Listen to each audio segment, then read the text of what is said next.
once again for joining us for our Asian Downstream Insights interview. So, to start off, perhaps you could tell us a little bit about Emerson and what you do. Thank you. Well, Emerson has two business platforms. The automation solutions business provides complete automation solutions of plants and factories, such as in the downstream industries, including refineries, petrochemical, and chemical plants. Because we use our own automation systems and technologies, we are uniquely positioned to help our customers.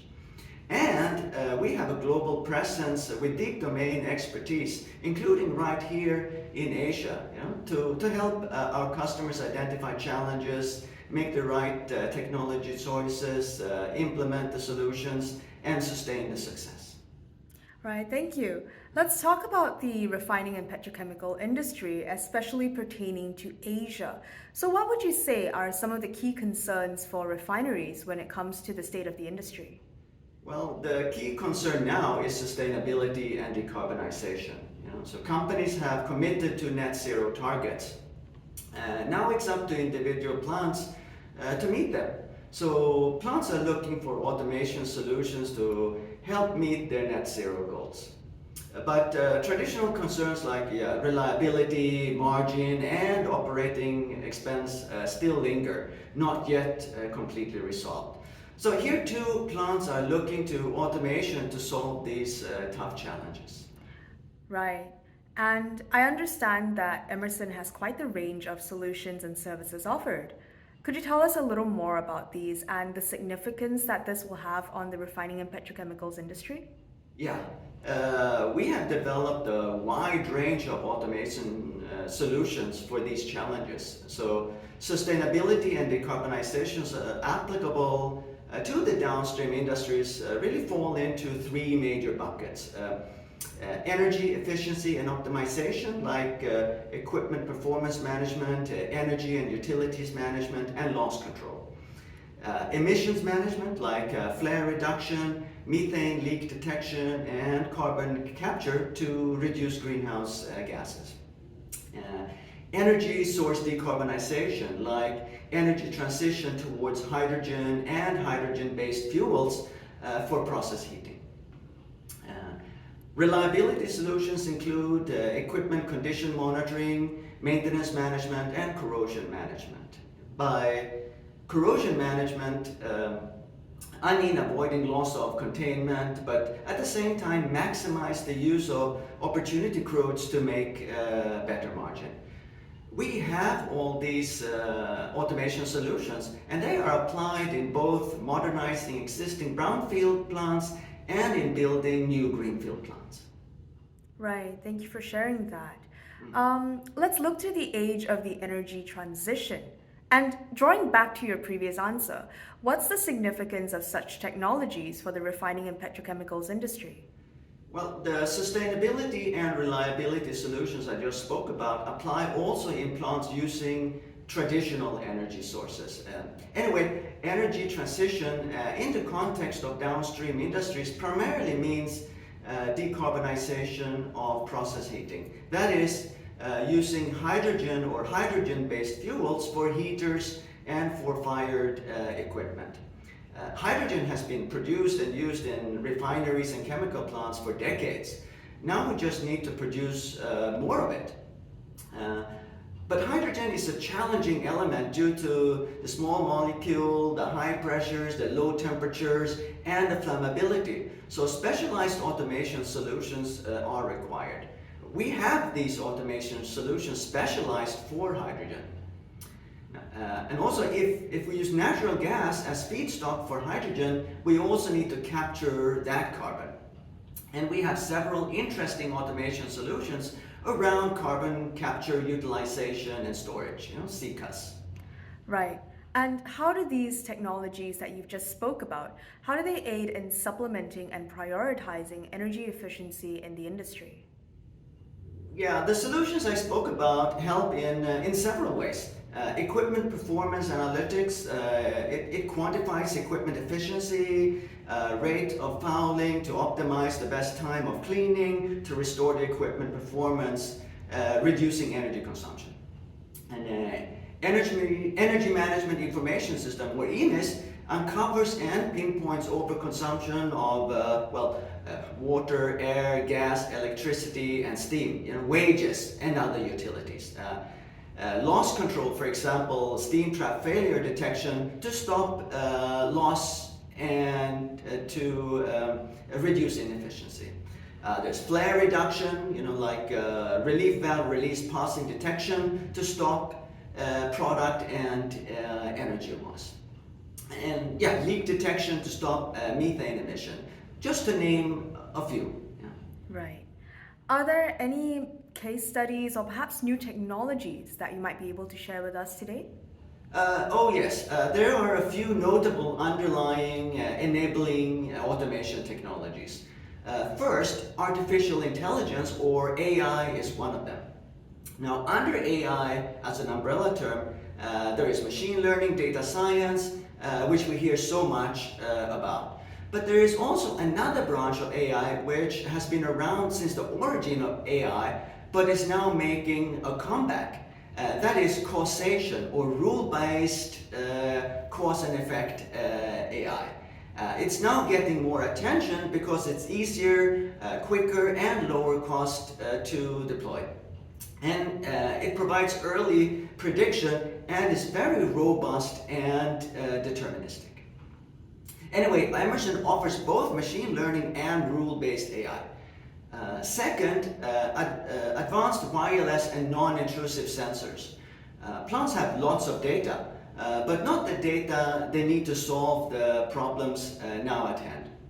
They have lots of process data, but not enough real-time equipment data, because that's still collected manually or not at all. The key to predictive analytics and productivity is to deploy sensors to automate this equipment data collection. So in an existing plant, wireless and non-intrusive sensors is really the only practical way to do it. And wireless HART, or IEC 62591, is the most suitable technology to do this for a process plant. Third, software connectivity. Sensors need to send their measurement data to automation software of various kinds from multiple vendors. And industrial software need to interface with other software. So for this, OPC UA, or IEC 62541, is the most suitable technology for plants. Right. Let's look at a more general take on the industry. So in light of COVID-19, we see that the downstream oil and gas industry is currently navigating this post-pandemic era. In your opinion, what should operators prioritize in order to survive and thrive in these times? Well, we are pretty much back to normal, but we shouldn't go back to our old ways of working. We should be better prepared when something like COVID happens next time. For business continuity. When on-site workforce must be reduced to comply with social distancing, and also when external vendors cannot travel to site. So together as an industry, we must continue to roll out automation for remote work, deeper and wider. And for plants to attract and retain engineering talent, you must be able to offer some flexible work arrangements. Plant people want to, they want the ability to work from home a few days a week, just like admin people in the office do. For many of the roles in a plant, not all, but for many roles, this is now possible thanks to new automation. If not, it will be hard for plants to compete for tech talent. Right, but as it is, it's not possible for plants to fully automate yet, is it? No, not yet.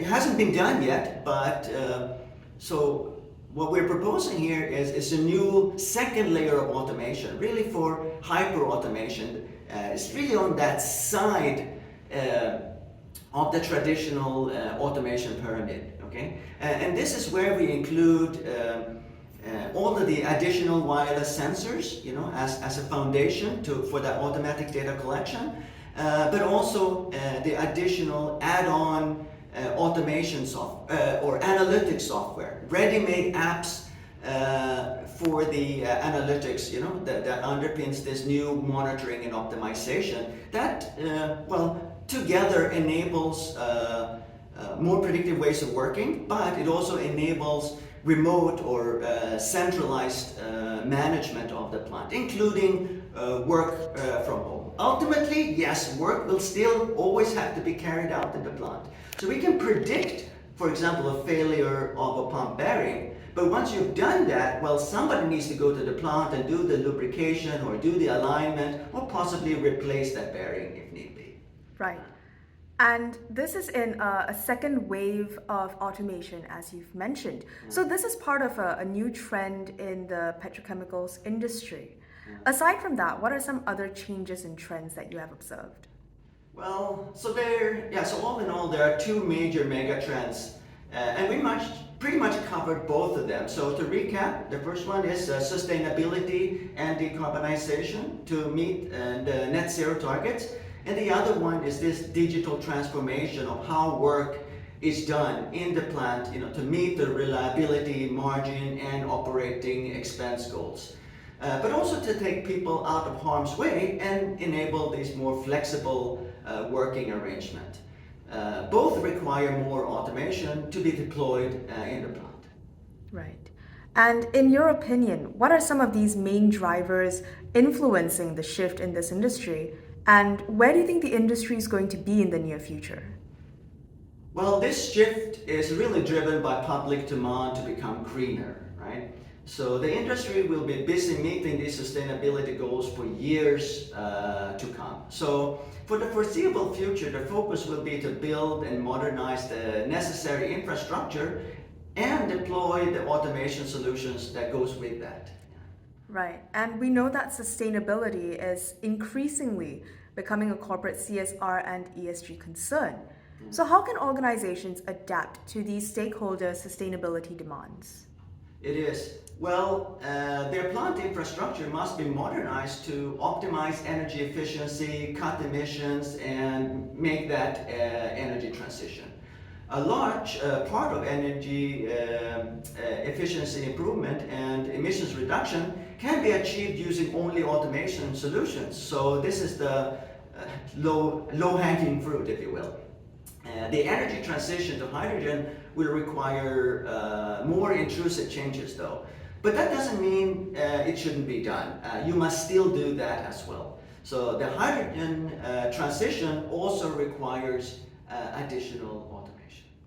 Right, but what are some challenges that will come in the way of achieving this increased sustainability and the transition to hydrogen? And how can organizations look to overcome them? Well, automation solutions like analytics, wireless infrastructure, and sensors have a big part to play. But if done wrongly, deploying automation could be disruptive and it could be hard to use to the point where the goals are not achieved.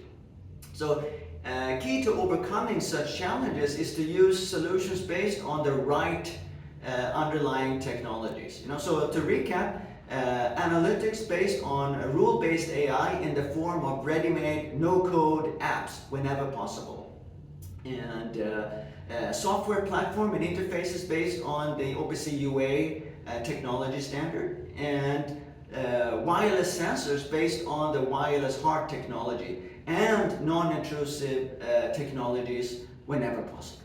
There is often talk about how everyone should become a data scientist and everyone should become a programmer. This doesn't work in reality. People that do maintenance and reliability, sustainability type of tasks. That's what they do. So rather than changing the people, really what you got to do is to change your automation technology. So for instance, I think very often, that the skills requirement goes up very high. So well above the skills that people have today. But instead, by using easier to use technologies, like ready-made analytics, no code that does not require coding and programming in R, or rule-based cause and effect type of analytics, so you don't have to become a data scientist. You don't need to know machine learning. You don't need to do data cleansing and all of that. That way, you can actually reduce the skills gap by using easier to use technology. Of course, to completely close the technology gap, yes, you still need to elevate, the knowledge, of the people. So learning and development, yes, that still comes in, So 2 steps to close the gap, to be successful. Use easy to use technology, yeah, and then do learning and development, or training, if you will, for that last bit. All right.